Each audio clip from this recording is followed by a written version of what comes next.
wow. 3 months lang? Hindi naman, mga 4. Mga ganun.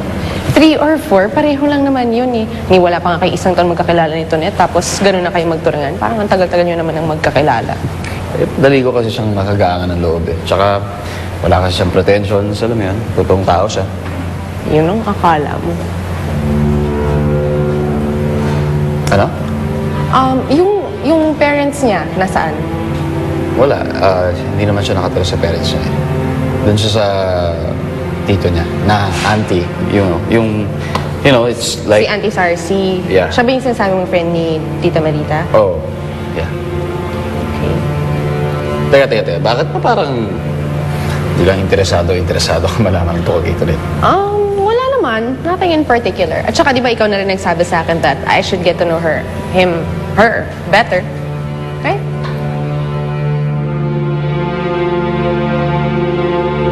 Chong, may problema ka ba? Kasi napupuna ko itong mga nakalipis na araw. Parang lagi kang walang gana at malungkot. Feeling ko kasi napaka-inutil ko. Lagi na lang ako nasa bahay. Hindi na ako sinasama ni Kaloy sa mga lakad niya. Ikaw naman na tao ka. Ayaw mo ba nun? Lagi kang may free time. Lagi mo akong kasama. Hindi ba? Oo, gusto ko yun. Pero feeling ko kasi may tinatago sa akin si Kaloy eh. Kapag nalaman ko yung tinatago niya, eh baka maunahan ko siya. Eh ano ba yung pinoproblema mo? Nasa folder yun eh. Hindi ko rin alam eh. Basta binigay ni Kaloy kay Bossing. Hindi ko alam kung anong laman ng folder. Yun lang ba? Yun lang ang pinoproblema mo? Pues, leave it to moi. Akong bahala, ha? But in the meantime, kumain ka muna para lumakas ka, oh. Para lumaki yung mga musicals mo mas lalo. Eh kung humingi tayo ng tulong sa mga pulis. Eh kung si Tonet naman ng mga Julia Clarete. Eh, di ba hindi pa nalilinis yung name song niya?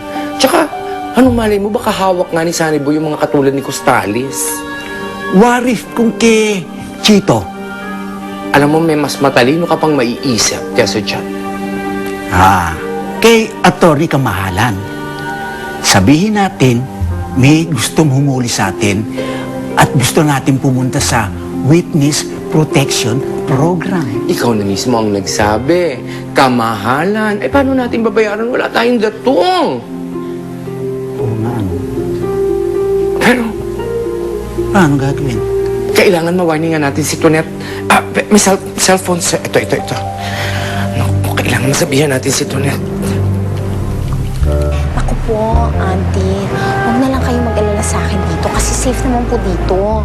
Eh kayo nga po yung dapat na mag-iingat eh kasi nadamay pa kayo sa kaguluhan na ito dahil sa mga sikreto ko. Oo nga eh. Ay, Auntie, tatawagan ko na lang kayo.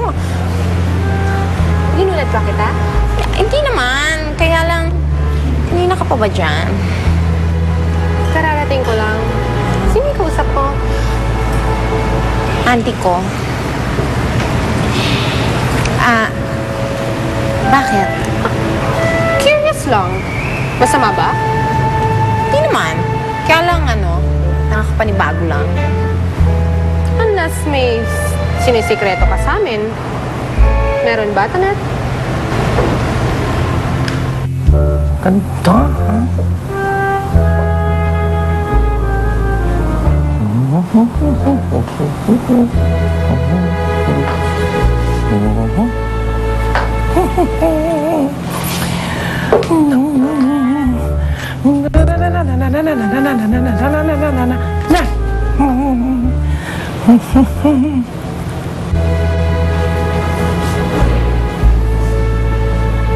Ano kaya ito? Ito yata yung mga dalang picture ni Chong noon eh. Ay, Diyos ko! May kamukha ito! Oh, ang pangit! Isa pa to, mas pangit! Pepsi, Coca. Mga gaga kayo. Kahit na inaway ninyo ako. At totoo lang, miss ko kayo. Alam ko naman kayo, naaway nyo lang. Ba't ba may mga picture kayo rito?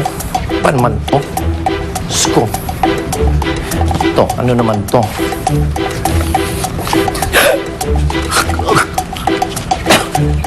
Diyos ko naman, bakit may picture dito si Tonya yung pagka-wanted pa? Pagkatapos pati si Coke at si Pepsi. Hoy! Sino ka?